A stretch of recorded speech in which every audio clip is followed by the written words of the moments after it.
લગ્ન કરવા છે રાજા અને રાણીની જેમ, કે પછી ખોવાઈ જવું છે પેલેસની શાન અને પ્રકૃતિ સાથે?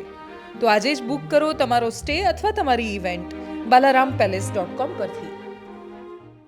નમસ્કાર, વેધર એનાલિસિસમાં આપની સાથે હું છું સેજલ. રાજ્યની અંદર માવઠાની આગાહીઓ કરવામાં આવી છે. એ જાણવું છે કે કયા કયા જિલ્લાઓમાં વરસાદ પડવાનો છે, ક્યારે પડવાનો છે, કયા જિલ્લામાં ખેડૂતોએ વધારે સાવચેત રહેવાની જરૂર છે, અને ઠંડીની જે સ્થિતિ છે એ શું છે, કઈ સિસ્ટમ છે જેના કારણે રાજ્યની અંદર વરસાદ પડવાનો છે, એ બધી જ માહિતી મેળવવી છે. મારી પાછળ તમે સ્ક્રીન જોઈ રહ્યા છો હવામાન વિભાગની, અને હવામાન વિભાગનું એ મેપ જેના પરથી પહેલાં જાણવું છે કે કઈ જગ્યાએ કઈ સિસ્ટમના કારણે રાજ્યની અંદર વરસાદ છે એ પડી શકે છે. તો તમે જોઈ રહ્યા છો આજે છે બંગાળની ખાડી અને આ અરબી સમુદ્ર, અહીંયા એક વેલમાર્ક લો પ્રેશર છે એ સર્જાયેલું છે. તમે જોઈ રહ્યા છો આ જે વિસ્તાર છે ત્યાં વેલમાર્ક લો પ્રેશર સર્જાયેલું છે, જે લો પ્રેશરમાં પરિવર્તિત થશે અને આ જે બધા વિસ્તારો છે ત્યાં એની અસર છે એ થશે. આ તરફ ઉપરની તરફ એક વેસ્ટર્ન ડિસ્ટર્બન્સ છે અને આ તરફ છે ત્યાં પણ વેસ્ટર્ન ડિસ્ટર્બન્સ અહીંયા સર્જાવાનું છે, જેની અસર આપણા ગુજરાત પર થવાની છે. થશે એવું કે આ સિસ્ટમ જ્યારે આગળ આવશે ત્યારે અહીંયાથી પવનો આવશે બંગાળની ખાડીમાંથી, દરિયામાંથી, અને અહીંયા જે વેસ્ટર્ન ડિસ્ટર્બન્સ સર્જાશે ત્યાં અહીંયાથી પવનો આવશે, અને આ જે પવનો આવશે બંને તરફથી, એ બંને તરફના પવનોના કારણે ભેજ પણ એ પવનોની સાથે આવશે, અને ભેજ પવનોની સાથે જ્યારે આવશે તો એ પવનો ગુજરાત પરથી પસાર થશે, અને જ્યારે પવનો ગુજરાત પરથી પસાર થશે તો અમુક વિસ્તારોની અંદર એની ભારે અસર થશે, અને ભેજવાળા પવનોના કારણે વરસાદ છે ગુજરાતની અંદર પડશે. રાજસ્થાન આસપાસ છે એ વેસ્ટર્ન ડિસ્ટર્બન્સ એક સાયક્લોનિક સર્ક્યુલેશન સર્જાવાનું છે, અને એ સાયક્લોનિક સર્ક્યુલેશનના કારણે આવતીકાલથી રાજ્યમાં, એટલે 26 તારીખથી રાજ્યમાં અમુક વિસ્તારો છે જે રાજસ્થાન બોર્ડર વિસ્તાર છે, સાબરકાંઠા, બનાસકાંઠા, પાટણ, અરવલ્લી, મહીસાગર, એ બધા, અને દક્ષિણ ગુજરાતવાળો આખો પટ્ટો છે એ પટ્ટાની અંદર, એટલે કે અહીંયાથી આટલો પટ્ટો છે એ પટ્ટાની અંદર વરસાદ છે એ વધારે પ્રમાણમાં પડશે એવી આગાહી છે. આ જે પટ્ટો તમે જોઈ રહ્યા છો એવી 26 તારીખ, 27 તારીખ અને 28 તારીખ 3 દિવસ ગુજરાતની અંદર ઉત્તર ગુજરાતથી લઈ અને દક્ષિણ ગુજરાતનો જે પટ્ટો છે એ પટ્ટામાં ભારે વરસાદની શક્યતા વ્યક્ત કરવામાં આવી છે, જ્યાં અમુક વિસ્તારોમાં ગાજવીજ સાથે વરસાદ પડી શકે છે પ્રકારની આગાહી છે. જોઈ લઈએ વિંડી છે એ શું કહી રહી છે. વિંડીમાં તમે જોઈ રહ્યા છો આજે લો પ્રેશર જે છે એ હવે સર્જાશે. અત્યાર સુધી અહીંયા વેલમાર્ક લો પ્રેશરની કેટેગરીમાં હતું, અહીંયા લો પ્રેશર છે, અને પછી ધીમે ધીમે આ તરફના જે રાજ્યો છે એના પર એની અસર થશે. આની અસર ગુજરાત પર ખાસ એવી થશે નહીં, પણ જ્યારે આગળ આવશે અને લો પ્રેશરમાં પરિવર્તિત થશે તો ત્યાંથી જે પવનો આ તરફ આવશે, પછી અહીંયા એક વેસ્ટર્ન ડિસ્ટર્બન્સ સર્જાયેલું છે, અહીંયા સ્નોફોલ ને બધું થઈ રહ્યું છે, અને આ તરફથી પણ જ્યારે આવશે ત્યારે અહીંયા રાજસ્થાન આસપાસ એક સાયક્લોનિક સર્ક્યુલેશન છે એ સક્રિય થશે, અને જ્યારે એ સાયક્લોનિક સર્ક્યુલેશન સક્રિય થશે તો એની અસર ગુજરાત પર થશે. બંને તરફથી જે પવનો આવશે એના કારણે ગુજરાત પર વરસાદ છે એ પડશે. પરિસ્થિતિ વિંડીમાં શું કહી રહી છે, વિંડી શું કહી રહ્યું છે એ જોઈ લઈએ. આજે આખો પટ્ટો છે એ પટ્ટો છે ત્યાં વરસાદ પડવાની શક્યતાઓ છે એ વર્તાઈ રહી છે. આજના દિવસે વાદળો બંધાશે, વાદળછાયું વાતાવરણ અમુક વિસ્તારની અંદર રહેશે, પણ આજના દિવસે વરસાદની આગાહી હવામાન વિભાગે કરી નથી. અમુક વિસ્તારોમાં છૂટા છવાયા ઝાપટા પડે હળવા એવું બની શકે છે. આવતીકાલ 26 તારીખથી માવઠાની શક્યતા છે, અને એ તમે જોઈ શકો છો. આ જે વિસ્તાર છે પાલનપુર, બનાસકાંઠા, ડુંગરપુર, દાહોદ છે એ તરફનો આખો વિસ્તાર છે ત્યાં વરસાદ પડવાની શક્યતા છે. કચ્છના અમુક વિસ્તારોમાં છૂટાછવાયા ઝાપટા પડે એવી શક્યતાઓ છે, પણ આ તરફ જે રાજકોટ છે, અમરેલી છે, બોટાદ છે, ભાવનગર છે ત્યાં કોઈ વરસાદની શક્યતા નથી. તમે જોઈ શકો છો અહીંયા પરિસ્થિતિ છે બદલાઈ રહી છે જેમ જેમ આ દિવસો આગળ જઈ રહ્યા છે. આ 26માંથી 27 તારીખ આવી તો પાલનપુર આસપાસના વિસ્તારોમાં તમે જોઈ શકો છો વરસાદ છે.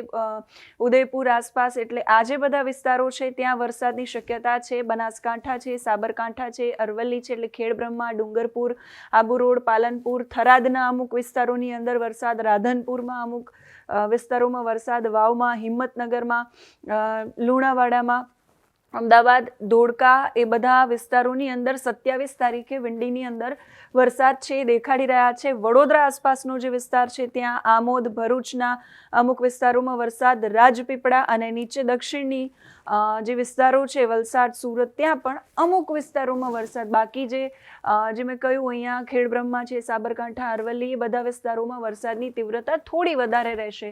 આજે વરસાદ છે એ જે બોર્ડર વિસ્તારની અંદર વરસાદ પડશે એ વિસ્તારોની અંદર તીવ્રતા વધારે હશે. બાકી જે બધા વિસ્તારો છે ત્યાં એની તીવ્રતા વધારે રહેવાની કોઈ શક્યતા નથી. 27 તારીખની આ વિંડીની આગાહી. અને ત્યાર પછી જેમ જેમ આગળ વધે છે એમ એની રાધનપુર, થરાદ, વાવ એ બધા વિસ્તારો, ડુંગરપુર આ બાજુ છે, ગોધરા છે, બોડેલી છે, એ અલીરાજપુર છે, ત્યાં બધી જગ્યાએ વરસાદની શક્યતા છે. 27 તારીખ પછી આવશે 28 તારીખ. તો 28 તારીખે પણ વરસાદની શક્યતા છે. એટલે હિંમતનગર, મહેસાણા, ડુંગરપુર છે, સાબરકાંઠા છે, ખેડબ્રહ્મા છે, પાલનપુર છે, થરાદ છે, બધા વિસ્તારોમાં વરસાદ પડશે.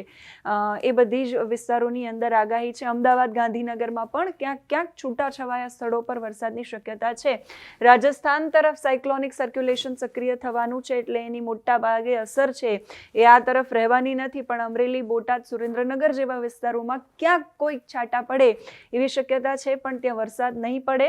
વાદળો છે એ બંધાયેલા રહેશે અને વાદળછાયું વાતાવરણ છે એ રહેવાની શક્યતા છે. 28, 29 તારીખ આસપાસ પણ છૂટાછવાયા ઝાપટા પડવાના છે અને ત્યાર પછી ધીમે ધીમે વરસાદનું જોર ઘટશે. આ જે સમયગાળો છે જ્યારે માવઠું આવશે ત્યારે જે માવઠાનો જે સમયગાળો છે ત્યારે ઠંડીનું પ્રમાણ છે એ થોડું ઓછું વર્તાશે, કેમ કે પવનની ગતિ છે એ પણ ખાસ વધવાની એવી કોઈ આગાહી કરવામાં નથી આવી.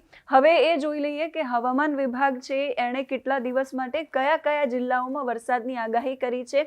હવામાન વિભાગની આ ઓફિશિયલ સાઇટ પરથી મળતી માહિતી પ્રમાણે હવામાન વિભાગે આવતીકાલથી વરસાદની આગાહી કરી છે અને વોર્નિંગ પણ તમે જોઈ શકો છો આપી છે.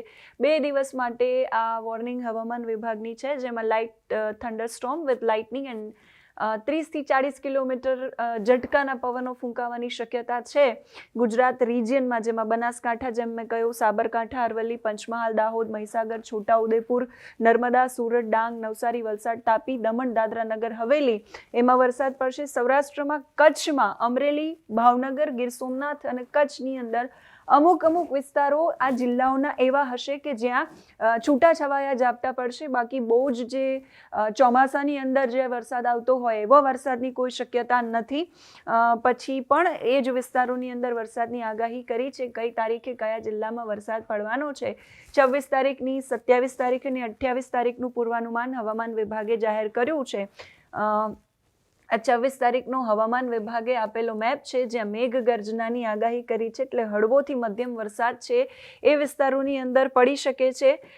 એ જોઈ લઈએ હવામાન વિભાગે 26 તારીખ એટલે કે આવતીકાલ માટે કયા કયા વિસ્તારોની અંદર આગાહી કરી છે. સૌથી વધારે બનાસકાંઠાની અંદર આગાહી કરી છે. સાબરકાંઠા, અરવલ્લી, મહીસાગર, આ જે આખો પટ્ટો છે એ પટ્ટાની અંદર વરસાદ પડવાની શક્યતા છે, કેમ કે રાજસ્થાન તરફ એક સાયક્લોનિક સર્ક્યુલેશન છે અને એ સાયક્લોનિક સર્ક્યુલેશનના કારણે 2 દિવસ એવા હશે, એટલે કે 26 અને 27 અને 28 આ 3 તારીખ સુધી વરસાદ છે એ વર્તાશે. પછી ધીમે ધીમે વરસાદનું જોર છે એ ઘટી જશે. એટલે બનાસકાંઠાની અંદર, સાબરકાંઠાની અંદર, અરવલ્લીની અંદર, મહીસાગરની અંદર, આ તરફ દાહોદ, પંચમહાલમાં પણ વરસાદની આગાહી છે, માવઠાની આગાહી છે, છોટાઉદેપુર છે, નર્મદા છે, તાપી છે, સુરત છે, ડાંગ છે, નવસારી છે, વલસાડ છે, દમણ, દાદરા, નગર હવેલી છે. સૌરાષ્ટ્રની વાત કરીએ તો ભાવનગરમાં, અમરેલીમાં અને ગીર સોમનાથમાં શક્યતાઓ છે કે છૂટા છવાયા ઝાપટા છે પડી શકે. આ વિસ્તારો છે ત્યાં વરસાદની તીવ્રતા વધારે રહેશે, હળવોથી મધ્યમ વરસાદ રહેશે. અહીંયા જે છે એ હળવો વરસાદ પડે એવી શક્યતા છે. બાકી બધા જે જિલ્લાઓ છે જેમ કે સુરેન્દ્રનગર છે, રાજકોટ છે, બોટાદ છે, મોરબી છે, ત્યાં વરસાદની શક્યતા નથી, પણ ત્યાં વાદળો છે એ બંધાય અને વાદળો ઘેરાયેલા રહે એવું વરસાદી વાતાવરણ છે એ સર્જાવાની શક્યતા છે. બાકી કચ્છના અમુક વિસ્તારોની અંદર છૂટા છવાયા ઝાપટા છે વરસાદના એ પડી શકે એવી શક્યતા છે. આ આગાહી આવતીકાલ માટેની છે. એટલે કે 26 તારીખનું હવામાન વિભાગનું આ પૂર્વાનુમાન છે અને પછી આવે છે 27 તારીખ. 27 તારીખ માટે પણ હવામાન વિભાગની એ જ આગાહી છે. 27 તારીખે પણ 2-3 જિલ્લાઓમાં વધારો થાય છે. બનાસકાંઠામાં તો રહેવાનો છે. 27 તારીખે વરસાદી માવઠાનું માહોલ, માવઠાનો માર પડવાનો છે ખેડૂતોને. સાબરકાંઠા, અરવલ્લી, મહીસાગર, દાહોદ, પંચમહાલ, છોટાઉદેપુર, વડોદરા, નર્મદા, તાપી, સુરતની અંદર 27 તારીખે અમુક વિસ્તારોમાં પડી શકે છે ઝાપટા. ડાંગમાં, નવસારીમાં, વલસાડમાં, દમણ અને દાદરાનગર હવેલીમાં, કચ્છમાં પણ શક્યતા છે અને ગીર સોમનાથ, અમરેલી અને ભાવનગરમાં પણ શક્યતા વરસાદની છે કે ત્યાં માવઠું છે એ પડી શકે છે. માવઠું એટલે કમોસમી વરસાદનો માર જે ખેડૂતોને પડવાનો છે ફરી એકવાર. એના કારણે ખેડૂતોનો પાક છે એને ભારે નુકસાનની શક્યતા છે. અને આ 2 દિવસ અને 28 તારીખ માટે હવામાન વિભાગે જે આગાહી કરી છે એ આગાહીમાં અમરેલી છે, ભાવનગર છે, ત્યાં હળવો વરસાદ, અમુક જગ્યાઓ પર છૂટા છવાયા ઝાપટા જેને કહેવાય એ પડી શકે છે. બાકી તાપી છે, ડાંગ છે, નવસારી છે, એ બધા વિસ્તારોમાં, વલસાડમાં, દમણમાં અને દાદરા નગર હવેલીમાં વરસાદની શક્યતા છે, માવઠાની શક્યતા છે. એટલે આવી રીતે 28 તારીખ સુધીનું પૂર્વાનુમાન હવામાન વિભાગે જાહેર કર્યું છે. 28 તારીખ સુધી વરસાદનું જોર રહેશે, માવઠાનું જોર રહેશે અને પછી ધીમે માવઠાનું જોર છે એ ઘટી જશે. હવામાન નિષ્ણાત પરેશભાઈ શું કહી રહ્યા છે એ સાંભળીએ. આમ તો સૌરાષ્ટ્ર અને કચ્છ એમાં પણ છૂટાછવાયા હળવા અમુક જગ્યાએ ઝાપટા પડી શકે છે, પણ કચ્છની અંદર ઓલ ઓવર જોવા જઈએ તો વાદળછાયું વાતાવરણ, ક્યાંક છૂટાછવાયા એકલ દોકલ સેન્ટરમાં ઝાપટા પડશે. સૌરાષ્ટ્રની અંદર પણ બહુ ચિંતા નથી. કદાચ બની શકે કે સુરેન્દ્રનગરના અમુક ગામડાઓ અને એ સાથે બોટાદ, ભાવનગર અને અમરેલીના અમુક ગ્રામ્ય વિસ્તારોમાં ઝાપટા પડી શકે છે. બાકી ઓલ ઓવર જોવા જઈએ તો મોટાભાગના ગુજરાતના વાતાવરણમાં વાદળછાયું વાતાવરણ જોવા મળશે અને વધુ પડતા ઘાટાઓ વાદળો હોવાને કારણે એકલ દોકલ સેન્ટરમાં જે અમારી આગાહી જે વિસ્તારમાં નથી એમાં પણ કદાચ એકલ દોકલ વિસ્તારમાં ઝાપટું પડી જાય એ અપવાદરૂપ રહેશે. બાકી બીજા વિસ્તારમાં કોઈ મોટા માવઠાની શક્યતાઓ નથી. તો હવામાનને લગતી જે પણ અપડેટ્સ હશે સતત તમારા સુધી અમે પહોંચાડતા રહીશું. કયા જિલ્લાઓમાં ક્યારે કેટલો કેવો વરસાદ પડવાનો છે, પરિસ્થિતિ વાતાવરણની શું રહેવાની છે, એ જેમ અપડેટ આવશે તમારા સુધી પહોંચાડતા રહીશું. તમે અમારા સુધી પહોંચાડતા રહો. તમારા ગામ, તમારા જિલ્લા, તમારા વિસ્તારની અંદર કેવો માહોલ છે, ઠંડી છે કે પછી વાદળછાયું વાતાવરણ છે કે પછી ઝાપટા પડ્યા છે, શું સ્થિતિ છે વાતાવરણની તમારા વિસ્તારની અંદર, કમેન્ટમાં લખીને તમે અમારા સુધી પહોંચાડજો. અત્યારે આ વિડીયોમાં બસ આટલું જ. નમસ્કાર.